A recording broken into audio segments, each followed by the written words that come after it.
Hello, this is Mandy Software, and today we're talking about how to budget, different ways of budgeting, and basically the traditional, I don't know if it's traditional, but you can use an Excel sheet to budget money, or budget anything really. But there's other ways, like I think psychologically it is more intuitive to use some sort of a visual approach instead of using some rows on a spreadsheet or even some items on a list, because what do you have, like the budget apps that I've seen from the screenshots I've seen of budget apps, it's like a list. You put in your expenses in the list and it's like it helps you budget. But I'm thinking the budgeting idea, I think that might work a little bit better for the visual people. This won't work like for all the people, but when you look at different tools out there, it's like one tool works for like 60% of the people, one tool works for 30% of the people, or not just tools but methods. And even when you study things at school, in grade school, you have the teacher who gives different activities, and hopefully one of the activities resonate with a certain number of students in the class, and then the other activity resonates with the other students. So hopefully that way everyone is covered. So if the other budgeting apps don't work for you, then or you can try mine. I don't have my app online yet. I hope to in the next few weeks, but for today, we're just talking about budgeting methods, not even apps, but just how do you, if you have a paper and a pen or pencil and a calculator, how do you budget? Like, do you write out all the rows that you would have in a spreadsheet normally, that you would write it out on paper, or do you make a list? And some people are better with lists, I think, but for a lot of people, I feel like, well, I'm not a psychologist, okay? I just heard in psychology class or somewhere I've heard that we can only memorize so many things at a time, or we can only have our attention on so many things at a time. I think the number is somewhere between 3 and 5. 3 is like the ideal. If you're like, okay, I know with myself, if I go to the grocery store and I think of 3 shopping list items to buy, then usually I can go buy them. If I remember, oh, I have this 4th thing I need to buy, then sometimes I'm like, what was the first thing? I forget like one of the 3 items when I add something to the list. So it's like, okay, this number 3 is kind of special. But the important thing is when you have all these expenses that are happening, how do you break them down? How do you group them so that they're not one big list? Because when you look at a big list of expenses, just think about, like, you come from the store and your receipt is just like super long. It has so many expenses. Wouldn't it be much easier if it was grouped into things? And some stores group them a little bit, like, okay, so you bought these groceries, these personal care products, these other home improvement. So let's just brainstorm a few things. I can show you the way I've been doing things is, like, if I get a paycheck, I would do like, and $1,200 is just an example. That's not my actual paycheck, but this is just examples. I just say paycheck, and we can write the date 3/1/22 or whatever. So what we need to do is we need to divide things into, suppose the rent is $700, that's the rent. I like to draw arrows between things. It makes a lot of sense in my mind when things have arrows between them, but other people might not like arrows. So just we can think about this, and if you have a preference on how you budget, send me an email and we can talk about it. So we can draw arrows to different things. This way it's more visual, but the problem is, and this is the electric. So this is, we can keep drawing arrows like this, But the problem is, it's like, okay, well, it's still a list. There's arrows now, and it's kind of like it has two columns for the income and the outgo, but it's still very much a list. And that's where I think it's important to group things. So if you have, like, you went to the grocery store and you bought flour and what do people buy nowadays? Let's just say chicken and fish and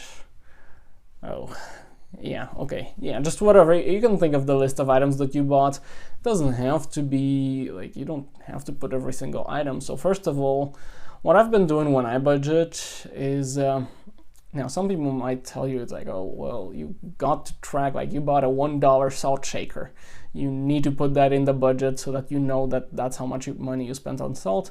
I don't think of it that way. I think it's easier to just bin it into a grocery bin and say, oh, I spent $205 on groceries this month, or maybe more. But basically, the first thing I would say is that has kind of worked for me is just put, so $205, and this is grocery, and so that way it's there. And suppose we didn't drive anywhere yet, but we're going to use $300 on gasoline, let's just say that. We can put $300 and we'll say gas. And then if we didn't spend it yet or whatever, we can put an asterisk next to it just so we know that when we go into our bank account and we look for this $300, that we might not find it there. And these asterisks, when we put them next to things, they also remind us that, oh, well, there's this money that we need to spend on these essentials that we are not going to, it's not reflected in our available balance. Basically, our balance on the bank is higher than it really should be. That's not really what we look at when we look at our bank account. That's not really the money that we can spend. That's just the money that's there waiting to go on our essential expenses. So just something that's nice to remember when you do these budget activities. So that's one way. The thing though with this is, let's just say, well, okay, so rent and electric, they're recurring expenses. We can call them that, recurring expenses. We can also call them bills if we so choose, bills. Okay, so we'll create a new page. So what we can do is, let's just say we have $1,200 and that's our paycheck. So we can say bills. And we put $800. So $800 is bills, and then here we put rent and how much it is. And we put electric and how much it is. And then we draw arrows like that. So this way we can see, and grocery, right, $205. So this way we can group things. So when we look at the high level, we just see like, okay, the bills are this much, the groceries are this much, and groceries and gasoline can actually be further grouped into living expenses. So we can erase this, and we'll abbreviate it. We'll say LX, living expenses, and we can say grocery $205, and gas is we said $300. We'll put the asterisk here to remind us of how much money we don't have. Okay, so, and then that adds up to $505. So this way you can see like, okay, so the living expenses took this much money, the bills took this much money, and we're already over our $1,200 allotment. So we are left with negative what is it, 1,200 minus 1,305, negative $105 left over. So when your calculation results in a negative number like that, you're like, either, so it can mean one of two things. Either something that you budgeted in there, maybe you don't actually need $300 on gasoline, or maybe you should save on groceries or something like that. You don't want negative leftover amounts, because that means you are living on what is it, less than you make? No, living on more than you make. Yeah, that's the bad. You want to live on less than you make. And so the other thing is, when we get into credit cards,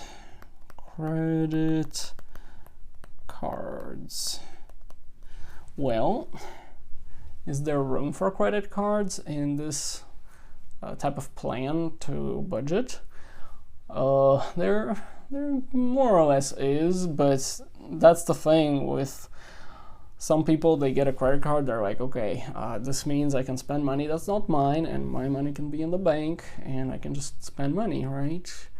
And then the bill comes, and I only have to pay a minimum of $35, and I can just pay the rest later. I don't have to. I mean, come on, people. Those of you who think that way, it's just, that's not how money works. You're spending this money, you still have to give it back someday, even though it's not today. So here's the thing to help you. When you budget and you're thinking about using a credit card, fine. Yeah, I mean, I use a credit card. I use multiple credit cards, but I do this though when I use credit cards. Suppose we have our $1,200 of paycheck, and we have, let's just say $700 rent, $100 electric. Let's just say, just so we don't have negative numbers, let's just say we have $205 on grocery, but instead of $300, we'll put, what is this gonna be? So we'll put $150 on gasoline. Just so that we don't have negative numbers at the end of this. So, okay, the way we do this is, so this together is bills, and then suppose you wanted the grocery points or whatever. I know some people are like, no, some people are against credit cards. They're like, no, you're gonna spend more. The bank's still gonna get more money out of you. Well, I'm not against credit cards, I'm against credit card debt. So here's what I mean. So just hear me out.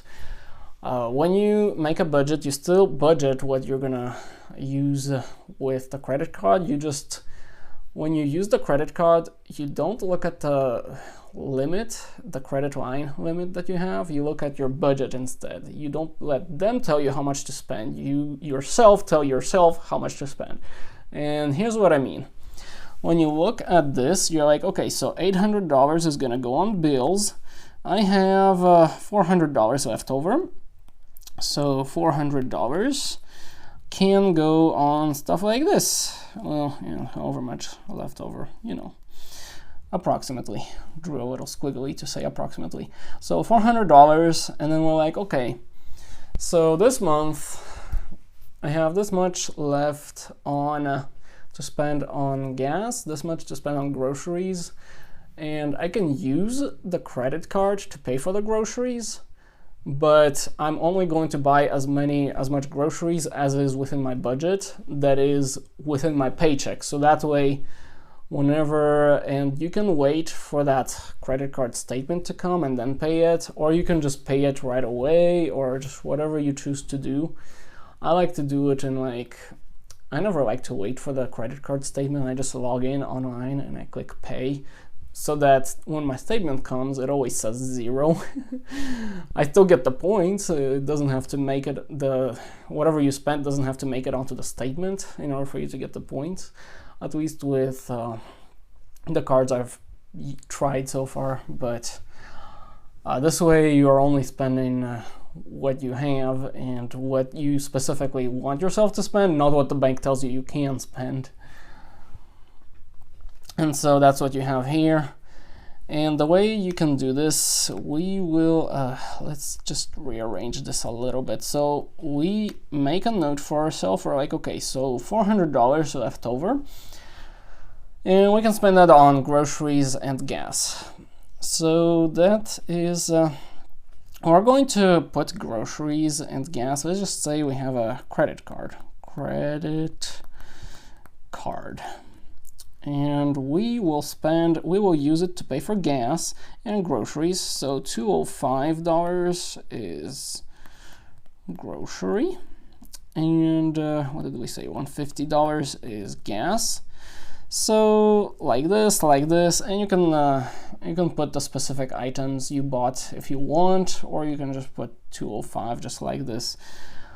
Either way is fine, as long as you're honest with yourself what it is that you bought.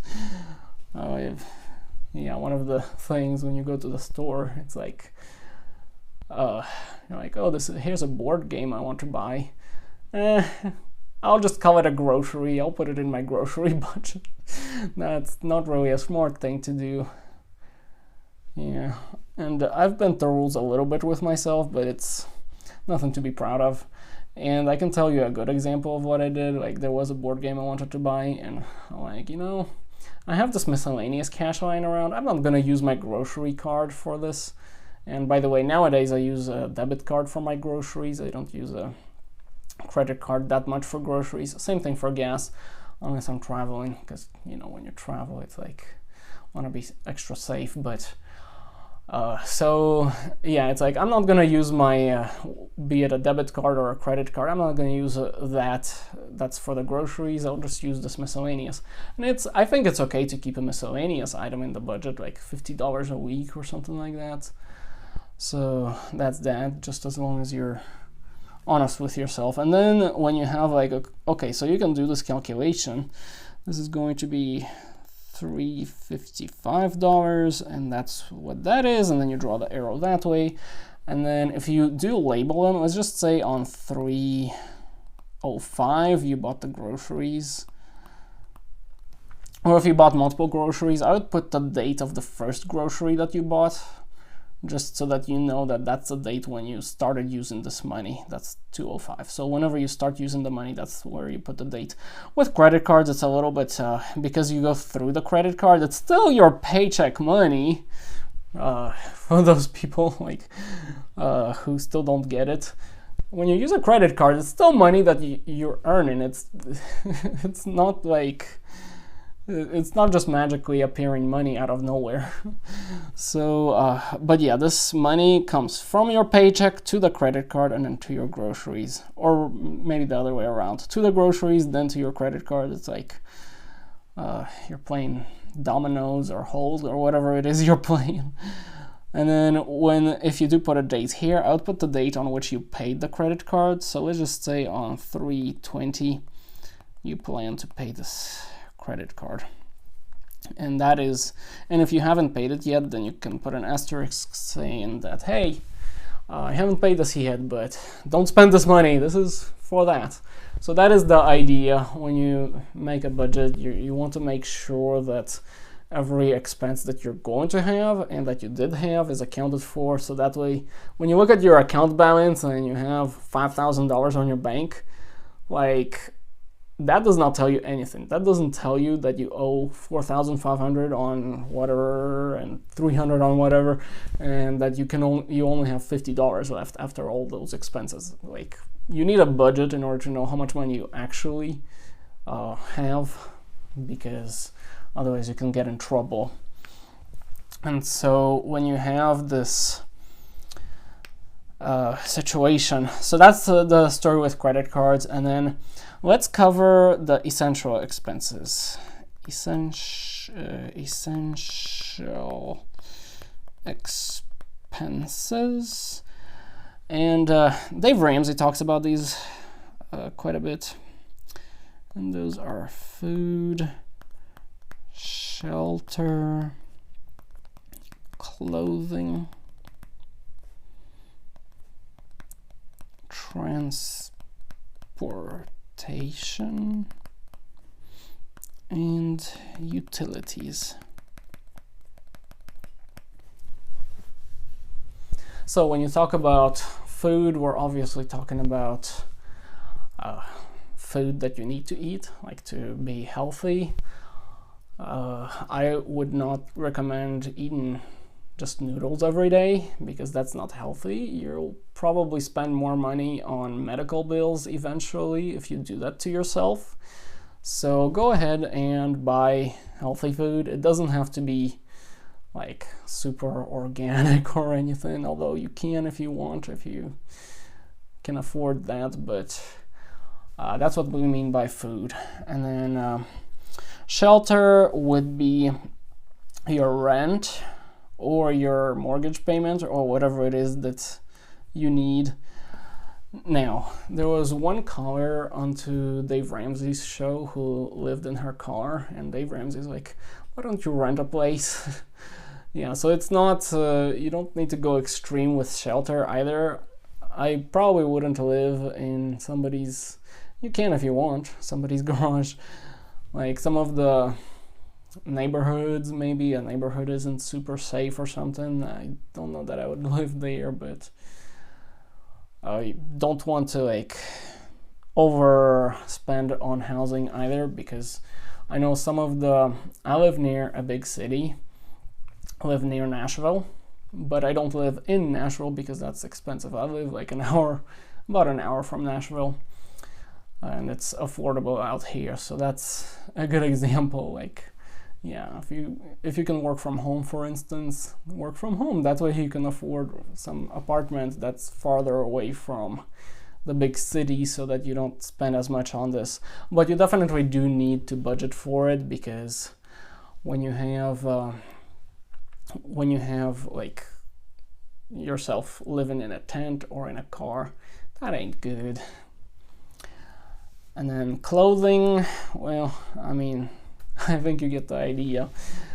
We're not gonna spend $500 on you know, I mean, you get the idea. If you're there at the store questioning yourself, it's like, if you're there, if you're having to make an excuse for why you need to buy a piece of clothing, then that's a good point to stop and ask yourself, what is it that you're trying to accomplish by buying this piece of clothing? Are you trying to satisfy your itch to buy a piece of clothing? Are you trying to make yourself feel better?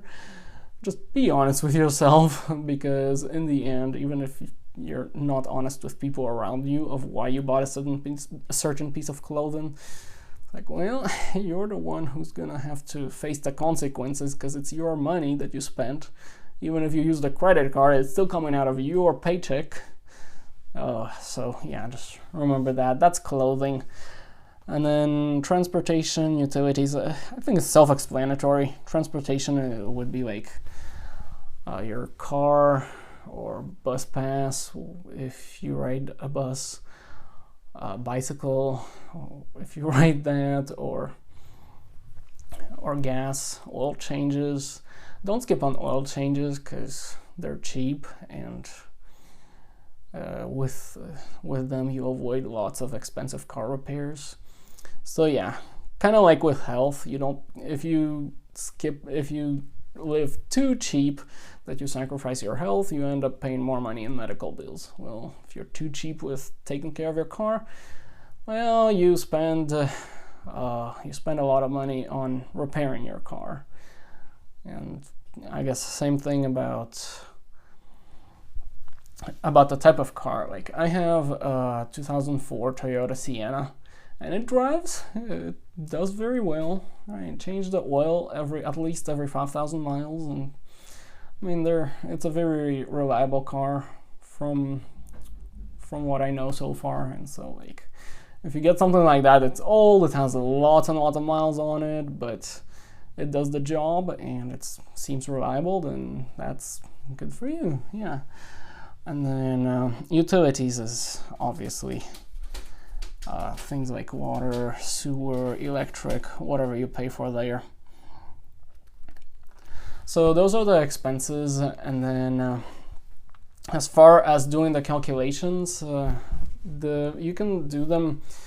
If you are using pen and paper, you have no choice but to use a calculator. If you use some software on the computer, that's good. That's very nice. You can have the computer do the calculations. And let me show you. I do have a prototype that I'm working on. So, whoops, that's my email. Here it is. Okay, yeah, so here we have, it does these budget documents. You can create a new one, you can rename, delete. Okay, yeah, just basic things for now.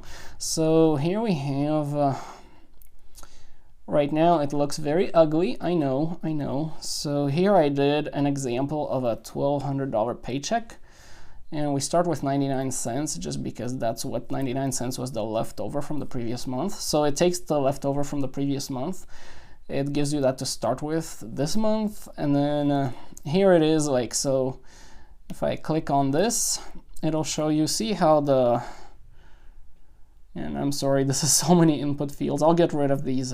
It'll be simpler to use whenever I publish this. But basically, this is the prototype I'm working with. So the amount over here, the transaction amount, that is, I put 0 here, but you see it's $37. That's because these, there's $12 and $25. Bought 2 items, right? The software did the math for me. It added them up and it said $37. And not only that, but it also took this 99 cents, took the paycheck, subtracted the $37, and it came up with this $1163.99 left over.